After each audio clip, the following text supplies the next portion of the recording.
आउनुभन्दा दिन आउनुहुन्छ समाजका पदाधिकारी बाबुहरू सदस्यहरू अत्यन्त ऊर्जाशील हाम्रा दुईटा युवकलाई चाहिँ जीवन्त दिनुपर्छ भनेर आफ्नो समयलाई पनि अत्यन्त व्यस्तताका बिचमा पनि हामी बिचमा सहयोग गरेका छन्। यी दुईटा हाम्रा नाति छोरालाई एकदम धन्यवादको पात्र छन् यिनीहरू, किनभने एक किसिमले यो करिब करिब डिजल्पको अवस्थामा पुगेको थियो भाइ समूह। यो भाइ समूहलाई जीवन्त दिएका छन्।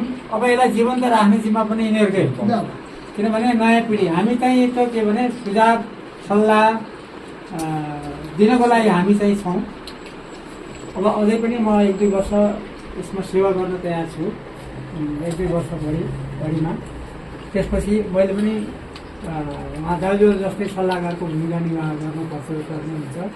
त्यस कारणले अब यसलाई सिक्दै जाने, यसलाई हाम्रो कसै पनि सदस्यले यसलाई डिजिटल गर्नुपर्छ भन्ने परिकल्पना नगर्नु होला, किनभने हाम्रो भेट हुने ठाउँ एउटा बनेको छ। महिनामा 1 दिन भयो भने भेट हुने ठाउँ भयो।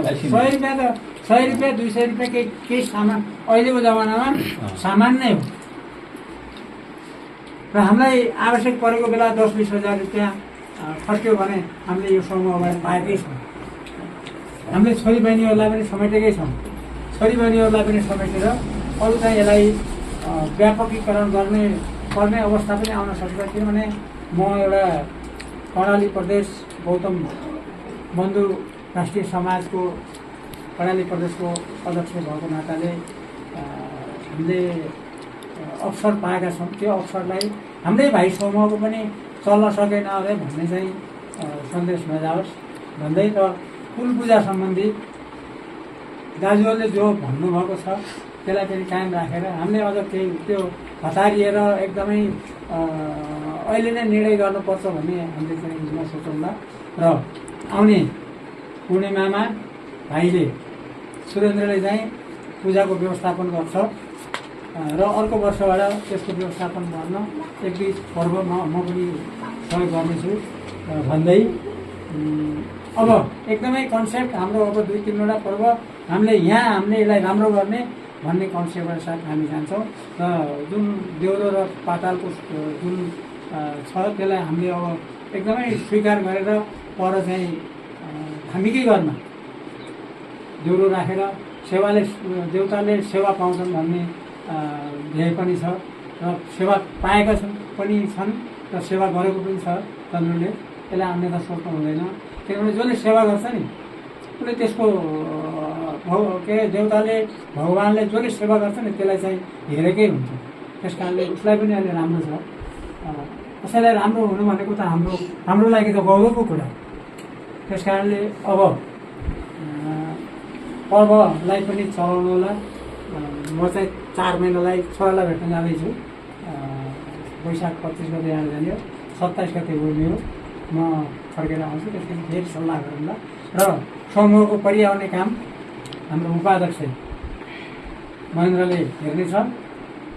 र चेकमा चाहिँ कतिवटा साइन गर्नुपर्ने हो, अब त्यो खातामा दस्तखत चाहिँ गर्नुहुन्थ्यो हुन्न। 3-4 महिनालाई किन गर्नु पर्यो? 2-3-4वटा साइन गर्नु होइन, चावडा साइन गरेर जान्छु। यही भन्दै आजको यो हामीले हाम्रा अग्रजहरूलाई यस भाइ समूहमा पुर्याउनु भएको योगदानको सामान्य सम्झना मात्रै गरेका छौँ। उहाँहरूको योगदानको सम्झिने भने धेरै ठुलो छ। यो समूहलाई बचाइराख्न नै उहाँहरूको 2जनाको ठुलो भूमिका छ भन्दै, यो भूमिका उहाँहरूको फेरि पनि निरन्तर हुनेछ, निरन्तर भइरहेको छ। किनभने हामीलाई यो बस्ने स्थान दिनुभएको छ। आएर हाम्रो अग्रजको घरमा उहाँबाट हामीले आशीर्वाद दिन पाएका छौँ भन्दै, अब पनि यसलाई निरन्तर रहनेछ भन्दै उहाँको आशीर्वाद र समूहको सल्लाह सुझावलाई दिनुहुनेछ भनेर भन्दै आशा राख्दै आजको यो औपचारिक कार्यक्रम समापन गरेको जानकारी दिन्छु। नमस्कार। जय हो।